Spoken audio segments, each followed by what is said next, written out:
Assalamu alaikum, student. Today our lecture is about Cipher and its different variants. This is our first lecture.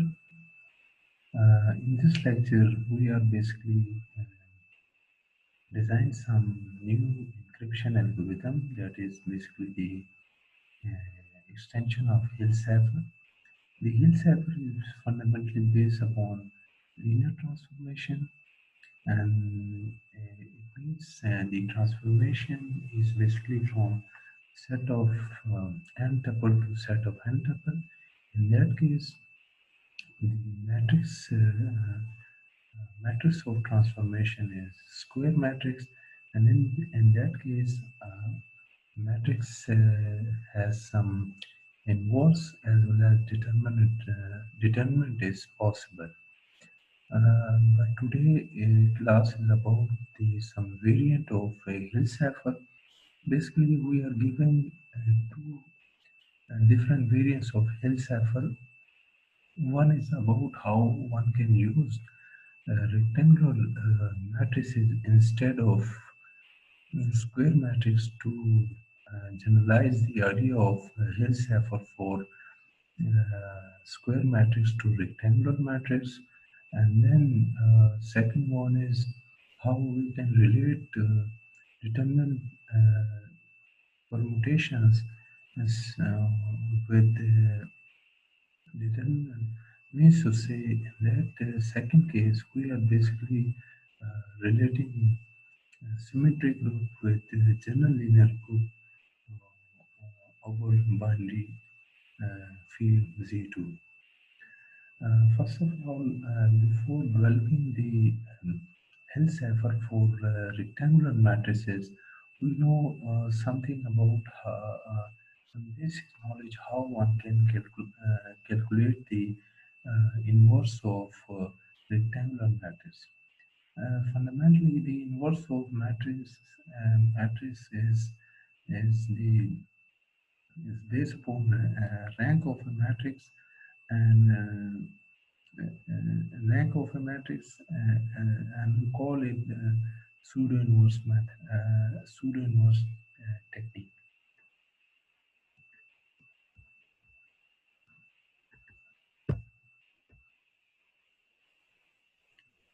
So let us start with the first topic of our present lecture. This is Hill cipher based on pseudo inverse method. These are fundamentally some definition that a rectangular matrix have to have satisfied these equation 1 to 4 in order to be to have some what you call pseudo inverse. And how to construct the pseudo inverse, let us take one remark in slide 3, construction of pseudo inverse. For given matrix A that belongs from set of M class N matrices, the pseudo inverse, which is represented by A hash, is belong from a set of N class N matrices, is unique if number of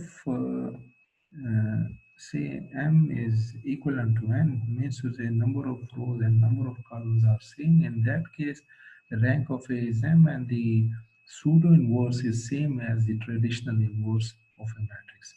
If uh, number of rows is less than number of columns, then rank of A is M, then A into A transpose is non-singular. In that case, the pseudo inverse is represented as in this expression. A hash is equal to A transpose, A into A transpose, inverse of A into A transpose. If number of equation is, say, number of rows is greater than number of columns and rank of A is N, then A into A transpose is non-singular, and in that case, the pseudo inverse is equivalent to this expression. Let us take one example where number of equation is greater than number of column. In that case, we have to take third possibility of the remark, which is given in previous slide. If A belongs to set of the matrices of 4 plus 3, say this is a matrix whose rank is 3. In that case, the pseudo inverse is represented by this expression. We put A, all the expressions, put the values of all expression in that equation. So we will ultimately get inverse, means to say pseudo inverse of A, which is A hash 1 over 24, 2400 minus 16, 80, 4 minus 8 and 6. This will be very good if you can find out these calculation over MATLAB or Maple. That will be very good for you in order to apply this method to some digital medium. Let us take one example, Hill cipher using rectangular matrix. I write down here as a transformation from ZRN to ZRN. In that case, the M is not equivalent to M. In that case, A is of order M plus N. Say then the resultant is of order m. In that case, this y1, y2 up to ym as m tuples, and these are belongs from this output set, and these are the input x1, x2 up to xn. These are belonging from zn. Are the individual values are basically the element of zr, and we call it ground set. Zr is called ground set, from where the individual element are belonging from. So this is a encryption algorithm that you have to apply a rectangular matrix with the input. You will get output m cross 1 tuple column vector, which consists of m rows and one column. In decryption, we have to get back our input, means to say plain text x1, x2, xn. It is multiplied with the inverse of this matrix. This is not just a traditional inverse. This is basically uh, pseudo inverse is multiplied with cipher. M cross is basically m cross 1 column vector, and this is a n cross m matrix. So we have to multiply and get back our plain text. Let us consider one example. Say we take our ground set as a Z29 alphabets, means to say we have Z29 as a ground set, and we have basically 26 alphabet, and we add three more alphabet into our set in order to extend our uh, set for encryption. A set A is one we have solved in previous example, that its inverse is pseudo inverse is basically possible. For that reason, we take this A. Let us consider plain text P, that is strike at noon. Strike at noon, basically blank is 26. So we put our matrix P into here. The order of matrix is 4 cross 3. So we have to place our matrix in 3 cross some, it must have 3 rows, and, and you can place over here 3 rows. It must have 3 rows. Rows in order to make it its multiplication compatible. So we place all these strike at this plain text in 3 cross 5 column matrix. This is 1 2 3 1 2 3 4 5. So to get cipher text, we are multiply A, which is a key matrix, with P plain text, and we get matrix of it is basically 1 2 3 4 4 rows, and 1 2 3 4 5 column. So 3 is map on D, 9 is map on J, 22 is map on W, and so on. 25 is map over Z. So our cipher text is DJ, W, so on, and G, Z. So, in order to get back our plain text, we have to apply this pseudo inverse, which is we have find in our previous example, and convert this matrix into a mod 29.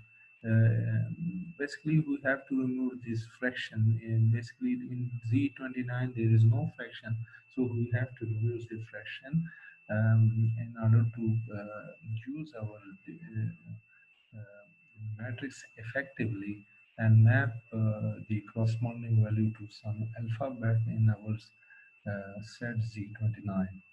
So to get plain text, P is equal to the inverse of a rectangular matrix into C, and the PA is basically uh, 3 cross 4, and this is basically uh, 4 cross 5. So ultimately we have multiplied both and mod 29, the whole the result will get back our plain text, which is strike at noon. Um, so one thing that really makes sense in this whole uh, encryption algorithm, which is based on rectangular matrix, that this matrix is again based on linear transformation, and Hill cipher is also based on linear transformations. And linear transformation is a transformation in which lines are mapped on lines and origin is always fixed. And again, this is a thread. There is a thread for this encryption algorithm too. So we have to go for another extension of Hill cipher. Let us consider another variant of Hill cipher. The Hill cipher that is based on permutation matrix. What does means permutation matrix? In mathematics, particularly in matrix theory, a permutation matrix is a square binary matrix that has exactly one on entry of one in each row and each column and zeros elsewhere. Uh, each such matrix, say P, is represented by permutations. So let me try to define this with example. We have to understand this with the example. Let us take symmetry group S3. This is identity permutation. This is another. It has basically 6 permutation. Let us take identity. We have map identity permutation with this identity matrix, and this 1 2 is basically in the identity matrix. 1 is map on 2 and 2 is map on 1. So and secondly, to 1 is map on 2. So we place this one. So here in this case, that is 2 is map on 1. So here the 2 is map on 1. So in that case, 3 is one map on 1 and 1 is map on 3. In that case, 3 is map on 1 and 1, 1 is map on 3. That is 1 is map on 3 and 3 is map on 1. So here the identity matrix there is a 1. So 1 is map on 3 is map on 1. So in the rest case, we are doing the same, and we get basically 6 matrices corresponding to 6 permutations. So this idea is utilized in while developing the Hill cipher that is based upon permutation matrix. Let us start with some encryption algorithm that is involved in the Hill cipher based upon permutation. Let us say we select permutation from any symmetry group, select matrix H, which is a basically key matrix, calculate permutation P permutation matrix corresponding to these permutations, and also calculate its inverse permutation in order to calculate H pi. The H pi is basically this equivalent to this expression, and then we have calculate Y, which is H pi times X mod, and X is basically your plain text. So ls and then h pi dash, which is equivalent to h pi. And let's send uh, pi dash h and y to Bob. On receiving end, he has to find the uh, corresponding from plain text to corresponding ciphertext. From ciphertext to plain text. In decryption, we need inverse of key matrix, then H inverse pi, which is H inverse pi, uh, pi dash, and then calculate permutation matrix P as we calculate from in previous steps of encryption. Then calculate H inverse pi, which is pi inverse h times pi, and then x is multiply to get back plain text. We have take this inverse and multiply it with ciphertext, and we get back x, which is our basically plain text. In order to understand this algorithm, let us take one example. We exemplify this with S3 symmetry group, uh, three element. So we take one permutation, that is one is map on two and two is map on one and three is map on three. We take one key matrix, say H, and then plain text is our plain text is 0 to 9. By using permutation matrix corresponding to this permutation, we have this permutation matrix and its inverse. We have obtained its inverse. So we need to calculate H pi, which is mm, P pi inverse time H into P pi. We have calculated this and we get this matrix of 3 class 3. In order to encrypt our plain text, we multiply H pi with our plain text and we get 853 as a ciphertext. Uh, Dear student, in order to get back our plain text from ciphertext y, we have to calculate h inverse pi, which is equal to pi inverse time h inverse time p pi. So we have ultimately calculated this, all these, perform these all calculations, and we get this matrix, which is perhaps need in process of decryption. So we have calculated this inverse matrix with y and get back our plain text. So again, students, we have involved uh, some matrices, and we add some more complexities to our traditional Hill cipher. And we have not only have one matrix, we have more than one matrix, as well as we have in this algorithm we introduce another structures of symmetry group. And here our basically this whole encryption algorithm not just depend upon one non-commutative group, but this is depend upon two non-commutative groups.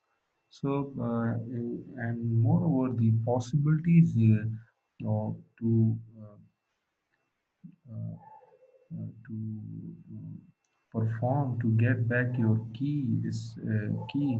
We need more possibility as compared to traditional Hill cipher. In next line, we will show some geometric transformations. So why we need a fine transformation instead of Hill cipher.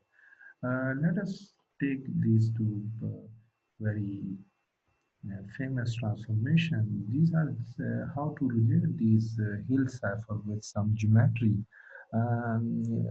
There are basically two types of basic geometries that are quite useful in cryptographic applications.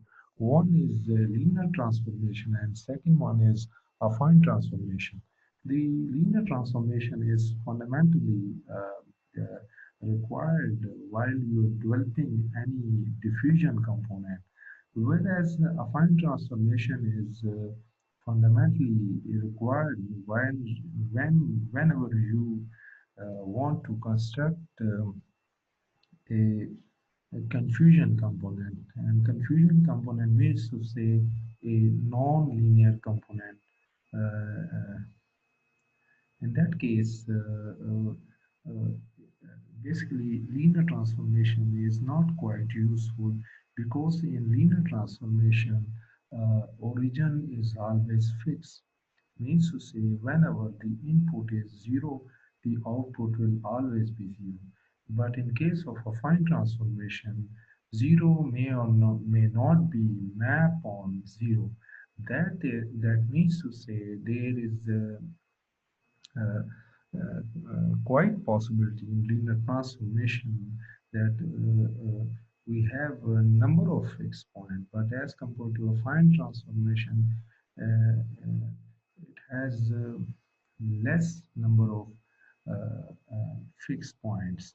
So that is why usually we are, whenever we are building or designing any non-linear component of block cipher, we are used to have to have used the affine transformation instead of linear transformation.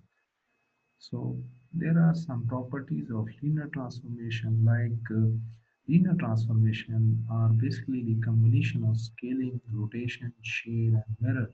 And this is one of the fundamental properties of any linear transformation from any set of n-tuple to m-tuple must satisfy this property that origin maps to origin. That is, whenever we take any zero, here zero is not just one number; it's basically column vector. So that is why I make it bold. And lines map to lines, and parallel lines remain parallel.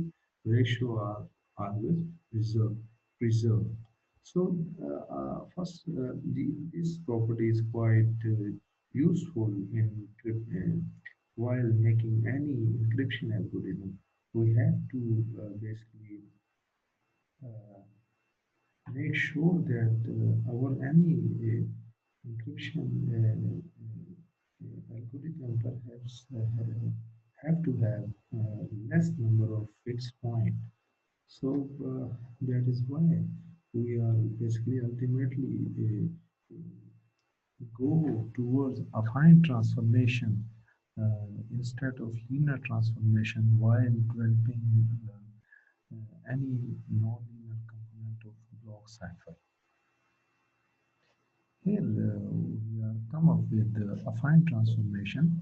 Affine transformation are the generalization of Euclidean transformation and combination of linear transformation and translation.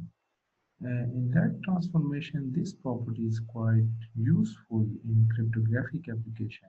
That origin doesn't mm, necessarily map to origin.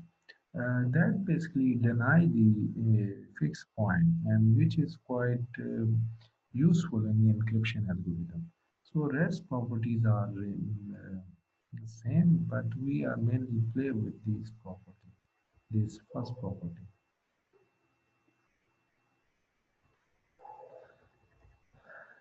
Um, there are some famous block ciphers uh, like DES, data encryption algorithm, and AES.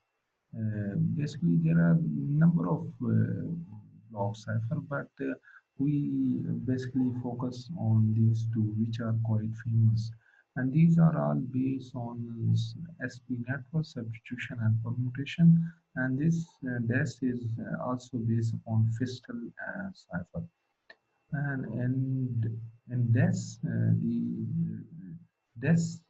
fixed confusion component is used, and AES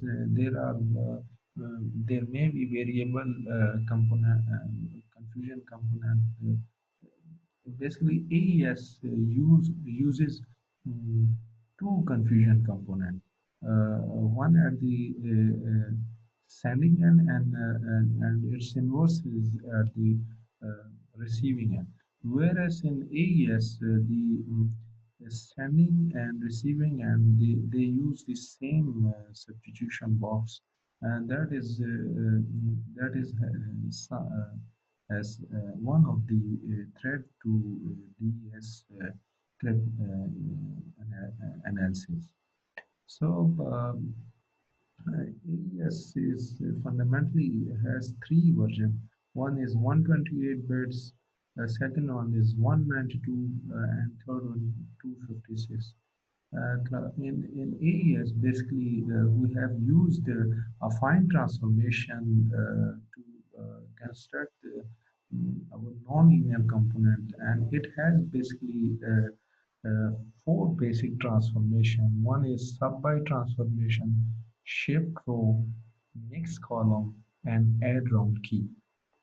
Today, in the era of research, in the era of advanced communication, and where the things are evolve tremendous in a tremendous way. So the 128 bits and 192 bits and 250 bits it's not may not be enough in the era of quantum uh, communication or quantum computing. But here, if we are talking about the key length of DS64, then there will be a 2 raised to power 64 possibilities to attack to retrieve your encryption key in case of DS. But in case of AES, we have to apply 2 raised power 128 in case of 128 key length, and 2 raised power 192 and 2 raised power 256. In that case, the brute force attack is even impossible for traditional computing capability. But in case of DS, it may be possible that existing computational complexity can achieve 2 power 64 possibilities. It can generate 2 power 64 possibilities while applying brute force attack. So, dear student, I hope you are enjoying, and in next class, in next session, we will discuss some introductory lecture about modern block ciphers, which is DS and AES.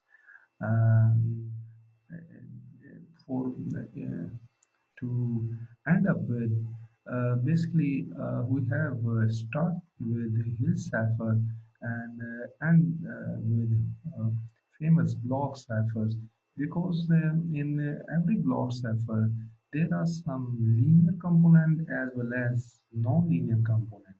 So the linear component is also important, and non-linear component is also important.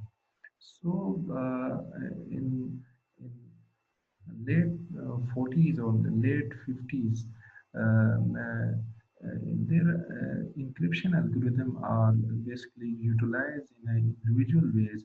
That is, they are not using substitution and permutation in a combined way.